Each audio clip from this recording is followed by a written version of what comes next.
আমি খুবই ভাগ্যবান।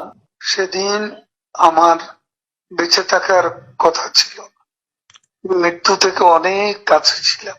আমি আমারই সংসদ এলাকায় আমার নিজের বাসাকে এড়িয়ে পার্শ্ববর্তী আর একটা বাসায় আশ্রয় নিয়েছিলাম।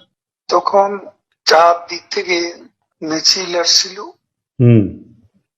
এবং এটা আসলে ছিল প্রধানমন্ত্রী গণভবন কেন্দ্রিক, এবং এটা আমরা অবাক হলাম যে সংসদ এলাকাতেও এটা ছড়িয়ে পড়ে এবং একটা লুটপাটের যে লুম্পেন স্টাইলের কতগুলো ঘটনা ঘটে এবং সেখানে বিভিন্ন ধরনের লোক আসে এবং এদের মধ্যে বেশিরভাগই মনে হয়েছে এটা কোন রাজনৈতিক অভ্যুত্থান, এটা লুটপাটের অভ্যুত্থান। না, একটা কথা জিজ্ঞাসা করি, সে তো আমরা তখন সেটা দেখলাম এবং মাননীয় প্রধানমন্ত্রীকেও যে বাসাতে ছিলাম তারা সে বাসাতেও হামলা করে। আচ্ছা, তারা জানতো না যে সেখানে আমি আছি। আচ্ছা, আমার বাসা তারা লুটপাট করেছে, কিন্তু যে বাসায় আমি গিয়ে আশ্রয় নিলাম সেখানে তারা হামলা করবে এটা আমি ভাবতাম। কিন্তু সেখানেও দেখলাম যে অনেক লোকজন ঢুকে পড়ে এবং তারা ভাঙচুর লুটপাট করতে থাকে। আমি আমার স্ত্রী সহ আমরা বাথরুমে ঢুকিয়ে যাই, অনেকক্ষণ ছিলাম, প্রায় 5 ঘন্টা। তারপর একটা পর্যায়ে এরা তো ওই বাথরুমের ভিতর সেখানেও কমোড, বেসিন এগুলো তো লুটপাট করেছে সব জায়গায়। সেগুলোর লোভে প্রথমত তাদেরকে আমার ওয়াইফ সেই বাথরুমের মুখে দাঁড়িয়ে বারবার বলছিল যে আমি অসুস্থ, এ কথা বলে তাদের ফিরিয়ে দিচ্ছে। তো একটা পর্যায়ে তারা এই বাথরুমে যেগুলো আছে সেগুলো লুট করার জন্য জোরপূর্বক প্রবাসীর হুমকি দেয়। তো সে সময় আমার ওয়াইফ জিজ্ঞেস করে যে কি করবো, খুলে দাও যা হবে। তারপরে 7-8 জন ছেলে ঢুকলো, তার খুবই আক্রমণাত্মক দৃষ্টিভঙ্গি মনোভঙ্গি নিয়ে। তখন হঠাৎ তারা আমার দিকে তাকায়, আমার দিকে তাকিয়ে আপনি নেত্রী চলে গেল, আপনি জাননি কেন? আমি কিছু বলছিলাম। তারপরে ছেলেদের মধ্যে কি ভাবের উদয় হয়েছে জানি না, তারা আমাকে বলে আপনার ছবি তুলবো। তারপর আমার ছবি তুলতে শুরু করলো, সেলফি নিচ্ছিল, ছবি তুলছিল। এরা ছাত্ররা অনেকে আমাকে চেনে, তো কি কারণে তারা তখন আক্রমণাত্মক যে মনোভাবটা ছিল সেটা নিয়ে এসে শীতল হয়ে গেল। এরা ঠান্ডা মাজাজে তখন কথা বলছিল। এদের মধ্যে আবার এক পর্যায়ে একটা গ্রুপ তারা চেয়েছিল আমাকে রাস্তায় সেনাবাহিনী হাতে তুলে দিতে। কেউ কেউ আবার এটাও চেয়েছিল যে জনতার হাতে তুলে দিতে।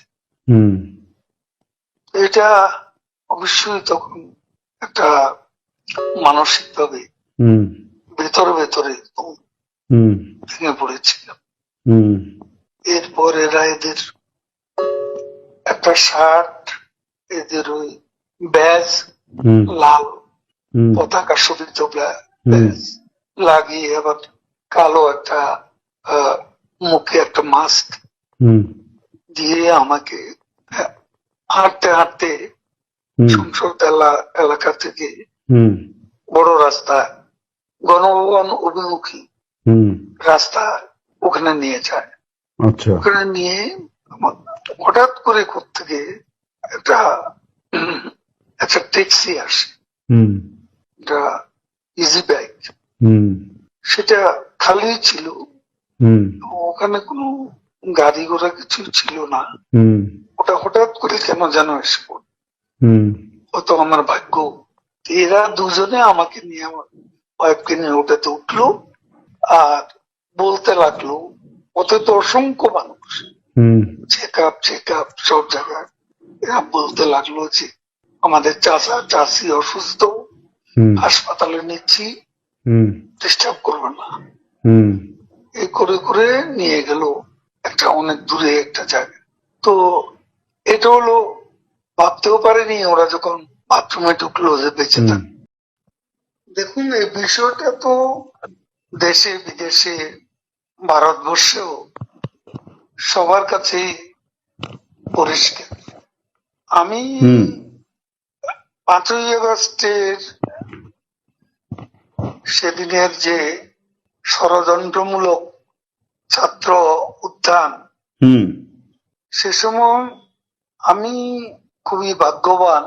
হুম সেদিন আমার বেঁচে থাকার কথা ছিল, আচ্ছা মৃত্যু থেকে অনেক কাছে ছিলাম।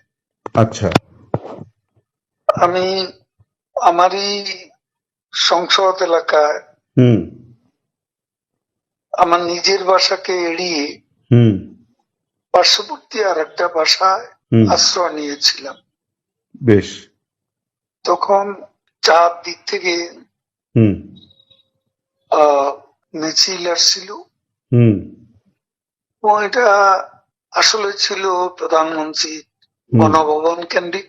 হুম এবং এটা আমরা অবাক হলাম যে সংসদ এলাকাতেও এটা ছড়িয়ে পড়ে, হুম এবং একটা লুটপাটের হুম যে লুম্পেন স্টাইলের হুম কতগুলো ঘটনা ঘটে, হুম এবং সেখানে বিভিন্ন ধরনের লোক হুম আসে, এবং এদের এদের মধ্যে বেশিরভাগই হুম মনে হয়েছে এটা কোন রাজনৈতিক অভ্যুত্থান, হুম এটা লুটপাটের অভ্যুত্থান।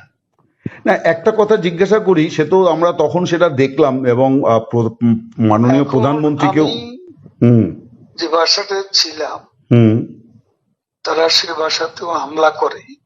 আচ্ছা তারা জানতো না হুম যে সেখানে আমি আছি। আচ্ছা আমার বাসা তারা লুটপাট করেছে, হুম কিন্তু যে বাসায় আমি গিয়ে আশ্রয় নিলাম, হুম সেখানে তারা হামলা করবে এটা আমি ভাবতে পারি। কিন্তু সেখানেও দেখলাম যে অনেক আহ লোকজন হুম ঢুকে পড়ে, এবং তারা ভাঙচুর লুটপাট হুম করতে থাকে। হুম আমি আমার স্ত্রী সহ আমরা বাথরুমে ঢুকিয়ে যাই। অনেকক্ষণ ছিলাম, প্রায় 5 ঘন্টা।